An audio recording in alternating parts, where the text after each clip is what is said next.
ఇప్పుడేమో ప్రమాదాల గురించి వినాల్సొస్తుంది. ఇక్కడ విషయాలు నీతో చెప్తే నా గురించి నువ్వు ఇంకా బెంగపడతావని నీతో చెప్పకూడదనుకుంటాను. మనసాగక చెప్పేస్తున్నా. మంచైనా చెడైనా చెప్పాలి తాతయ్య. ఊరు మునిగిపోతుందో, ఊరి మీద అగ్నివర్షం పడుతుందో, ఊరు ఏ విధంగా బలైపోతుందోనని అందరూ భయంతో వణికిపోతున్నారు. నేను ఊరికి బయలుదేరాను తాతయ్య. రే, ఇటువంటి పరిస్థితుల్లో నువ్విక్కడికి రాకూడదని నీకిదివరకే చెప్పాను కదరా. అక్కడి నుంచి వచ్చేయమని నేను కూడా నిన్ను అడిగాను కదా. మరి నువ్వు నా మాట వింటున్నావా? అది కాదు రవి, మన వంశంలో మిగిలింది నువ్వొక్కడివే. నీకేదన్నా అయితే నేను భరించలేనురా. తాతయ్య, అందరితో పాటు మనం కూడా. మంచి జరిగినా చెడు జరిగినా అందరం అనుభవించాల్సిందే. నువ్వు చెప్పిన సంఘటనలకు మూలం ఎక్కడుందో నేను కనిపెడతాను. మనూరు ప్రాబ్లం సాల్వ్ చేయడానికి నా వంతు ప్రయత్నం చేస్తాను. అందుకే 4 రోజులు ఆఫీస్లో లీవ్ పెట్టాను. వెంటనే బయలుదేరుతున్నాను. వద్దు రవి, ఈ విషయంలో మీ మాట కాదంటున్నందుకు ఐఎమ్ వెరీ సారీ తాతయ్య. మనం ఊర్లో కలుసుకుందాం. బాయ్. నేను వద్దన్నా వినకుండా నా మనవడు మొండిగా మన ఊరికి బయలుదేరుతున్నాడు. నేనంటే వాడికి పంచ ప్రాణాలు. నాకేదన్నా అవుతుందేమోనని వాడి భయం. ఈ తరం పిల్లలు తల్లిదండ్రులనే సరిగా పట్టించుకోవడం లేదు. మీ మనవడు మీ గురించి ఇంతగా ఆలోచిస్తున్నాడంటే అది మీ అదృష్టం, తన మంచితనం. ఊరి సమస్యను పరిష్కరించడానికి తన వంతు ప్రయత్నం చేస్తానని వస్తున్నాడు. వాడు ఏం చేయగలడు? వాడి వల్ల ఏమవుతుంది? నా వల్ల ఏమవుతుందని తాతయ్య అనుకోవచ్చు. సంకల్పం మంచిదైనప్పుడు మనిషి తలుచుకుంటే ఏదైనా సాధ్యమవుతుంది.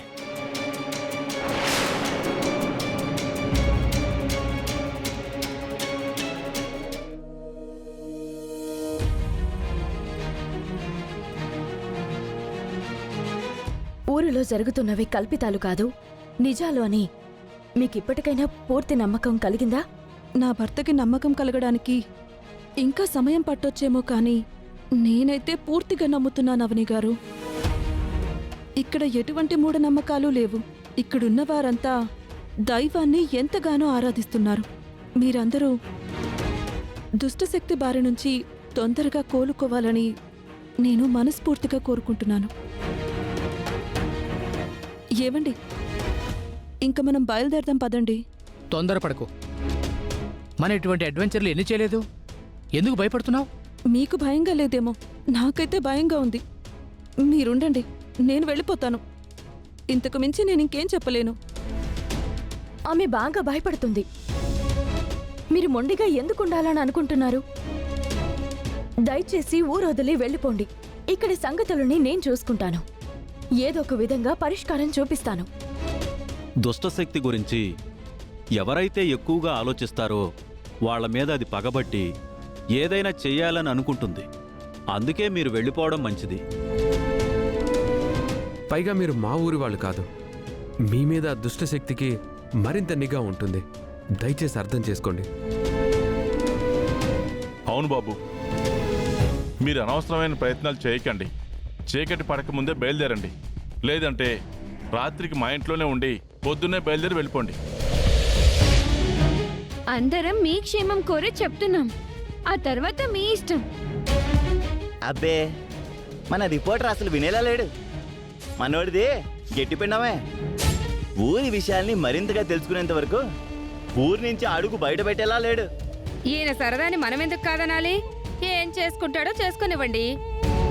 అలా ఎలా అవుతుంది? వీళ్ళు నేరుగా మనింటికొచ్చి కోట వివరాలు తెలుసుకున్నారు కాబట్టి రేపటి రోజున వీళ్ళకి జరగరందేదైనా జరిగింది అంటే మన నెత్తి మీదకే వస్తుంది. చూడండి, నేనన్ని విధాలుగా ఆలోచించి చెప్తున్నాను.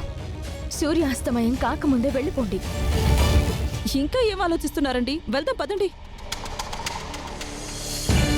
ఈరోజు నేను ఈ ఊళ్ళోనే ఉండి ఇక్కడి సంగతులు పూర్తిగా తేల్చుకునే వెళ్తాను.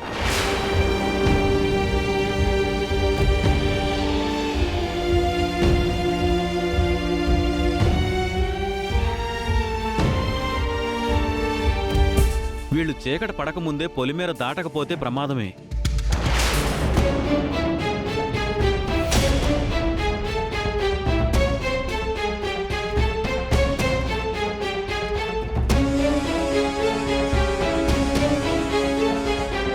ఇక్కడెందుకు ఆగారండి?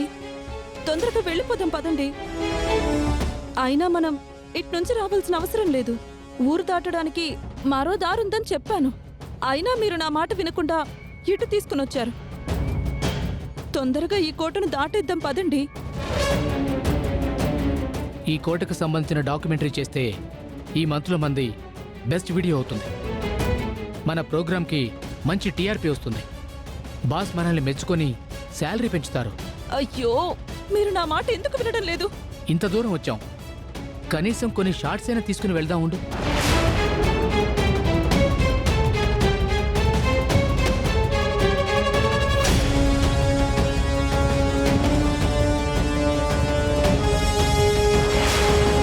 వసీకరా, వసీకరా.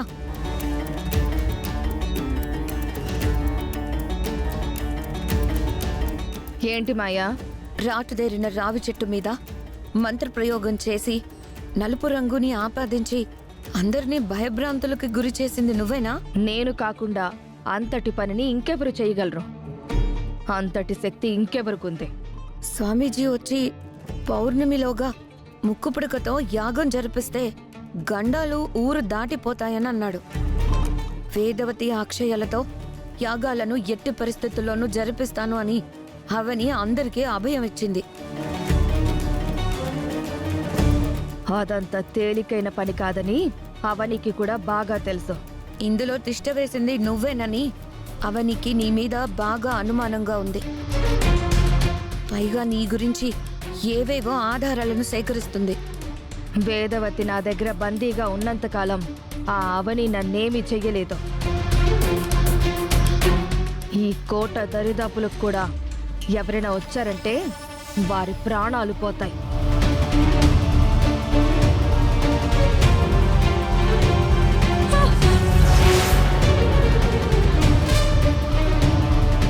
ముక్కు పుడక నాకు మాత్రమే దక్కుతుంది.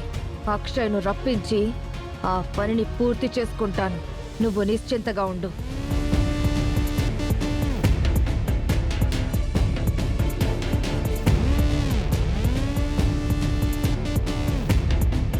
ముక్కు పుడకను ఎట్టి పరిస్థితుల్లోనూ నీకు దక్కనివ్వను. ఇప్పుడైనా మీకు అర్థమైందా?